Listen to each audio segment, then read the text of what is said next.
guys, what's up? My name is Very Human, and for this week's video, the topic is going to be a little bit simpler, but it is nonetheless very important. I'm going to be going over drum design, which is a huge aspect to my production. I also want to talk briefly about drum mixing and some different ways to approach it. So, to start, I want to look at snares. Fundamentally, I want to talk about how snares are made, and we'll do this with a little rack that I made based off of AU5's video on making snares. This here is a 3 operator rack, so let's hear this.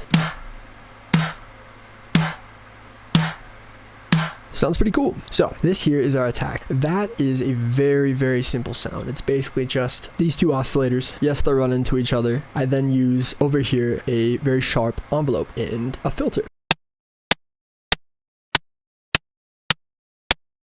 Sounds cool. This here is the body. This is the tonal aspect of the snare. I also have a short attack. I have 2 oscillators. This one is a sine, and we have another white noise. That is a fuller body sound. I've run it into this sine, so that way we can get that high end, the frequencies that cut through the mix, and that tone. The tonality is done with the sine. I'm using sine 4-bit and some filtering and pitch envelopes. So pitch envelopes are essential for drum design because that is how you get the attack. That's how you get the envelope to actually feel like sharp and poignant. You start with a higher up pitch and you drop it down just a little bit. As you can see, my pitch envelope is not drastic. It's not anything like designing an 808 in operator. It is more so about getting that tonality to punch.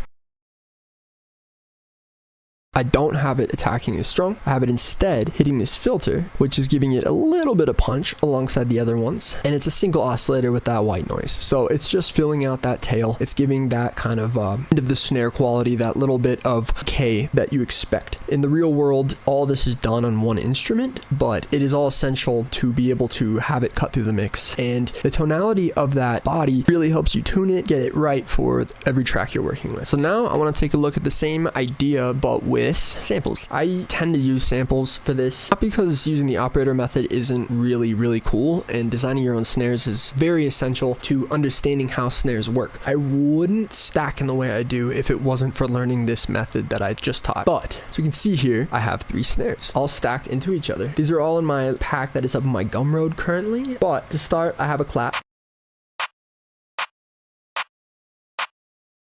That is my attack, a sharp sound. If it's not sharp enough, but you like the tone, you can hop into your clip, drag over this end marker, and play around with that because you can get a lot more punch out of that by making it shorter, and then you can boost the clip volume in order to mix it all in together. Up next, I have the body. Almost the exact same concept. It's actually just a drum and bass snare for all intents and purposes. Probably was made with a similar rack. As you can see, the attack is pulled back. I can even pull that back using the clip start icon, and I can mix it together with that gain. And then we have here a tail. I like to pick more tonal tails. I can pitch them down if I want them to be longer, and I can adjust their end timing. But this is what I do on just about every song. And it's not just limited to 3 snares. I can stack up 6, 7, 8 and get really crazy sounds, lots of dynamic differences. And I'll do this where I have maybe the same attack for every single snare in a 4 snare pattern, and then change up the body and tail. So over here I have kind of that same idea, but I used Ableton's cool ability that if you hit Command 4, you lose this grid, it doesn't snap. And I snuck this one out a little bit in front, and I snuck this tail out behind. So pretty cool. I love doing sounds like this because having the body and the tail be time misaligned to the actual attack, it doesn't ruin the timing of the snare per se, but it helps accentuate each of those aspects of the snare. That kind of Jack U sound, if you remember the obsession that everyone had with those snares. But I do this all the time, you know, helps each aspect of the snare that I'm making from samples be heard. All right. So now we're getting into the real sauce for me. Kicks are entirely sample choice or sound design. Depends on how you approach it. I tend to use samples. You can put a pitch envelope, tune it all you want, but for me, the sampler is such a powerful instrument inside of Ableton 12 especially. There's so many samples out there, and this one right here is a kick that I've just used for years. I don't even remember which sample pack it came from per se, but within sampler, I can adjust its envelope. I can add a pitch or oscillator to it, or I can just run it exactly how it is and tune it how I want with the root down here, or increase its volume, kind of that super clipped sound when I'm mixing at the end stage. So I tend to actually boost it up to like something like 7. extremely clipped, right? I love that. So that'll punch. And when you do a little bit of time misalignment, especially with the snares, or you widen them, or you do some EQ work in order to clear out those frequencies, everything will become tight and hit together in a way that personally I really enjoy. You can hear it in pretty much every single track of mine, the way that this is all put together. All right, so now let's take a look at it inside of a project of mine.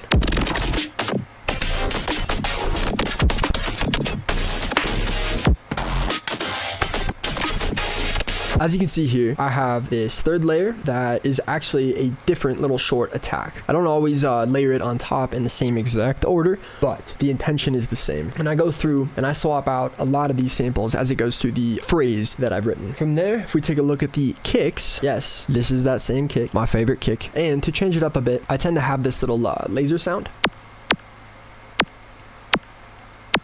which I really like, and I've time aligned it to be just a bit off from when that kick hits, so that way you can really hear it. That gives it the illusion of a pitch envelope. I've noticed a lot of songs kind of have that sharp, strong, loud pitch envelope these days, and I achieve the bulk from that kick sample that I know I love. I know it's easy to mix. I know what it's like in my mixes, and then I can mess around with this laser, the tuning of the laser, or any other stacking sound to create some differences. This isn't to say that you should use the same kick every time. I tend to, because there's so much versatility in this kick. It's not a very identifiable kick, if that makes sense, but altogether that sounds like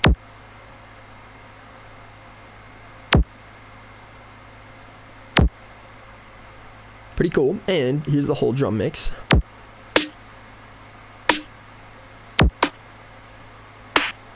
And if you're wondering how I get that kind of slump sound, very easy. In Ableton 12, you click this little button down in the corner over here. You can click track options. From there, you get this track delay over here. And if we go over to my snare, you can see that I have it set to -9. You can experiment with this. That's pushing it forwards in the timeline. And for those slump snares and that real slumped feeling, that is how it is. If you look at any really good funk drummer's drum set loop on your timeline, you'll see that the snares are set forward. Sometimes kicks are set forwards or backwards. It really depends on the song. And then hats tend to be either slumped or forwards depending on what the kick is. -9 is a number that works for me pretty consistently, but I'd mess around with that in your track delay and when you write your snares, especially if you're doing like that method that I previously showed where you offset the time on the other parts of the snare. Now I want to go over my mixing. So I tend to run these pretty strong into a bus over here, and then the real trick is the sidechaining. You could use Ableton's compressor. It's a fantastic compressor, and the sidechain function is really easy to understand, but I'm a huge proponent of the gate in Ableton. Normally this is used to stop sounds from coming through, either with a sidechain telling it not to happen at the rest of the song until that, let's say, the snare comes in. But I set this to flip. There's this little button down over here. And once you've set your threshold, return your hold and release to whatever you like and whatever sounds good, and you flip it.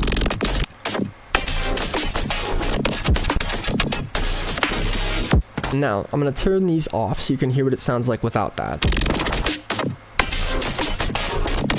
Because my snares and kicks are so dang loud, yes, they cut through. But when I put this gate on, I tend to set the kick towards the top of the actual attack of the kick drum, and then the snare can be a little bit further down the body depending on what samples or sounds you're using. The longer the sound, the less you're probably going to like it, and so you can mess with the hold and release over here. Too fast of a release, you'll get a click sound, just so you know. But with just a little bit of a release, you know, this is 0.27 milliseconds, 0.44 milliseconds, and no hold on either of these, I'm able to get a very sharp, very fast cut in the entire rest of the song. I have it on my ear candy sounds over here. I have it on the 808, which is up in the MIDI.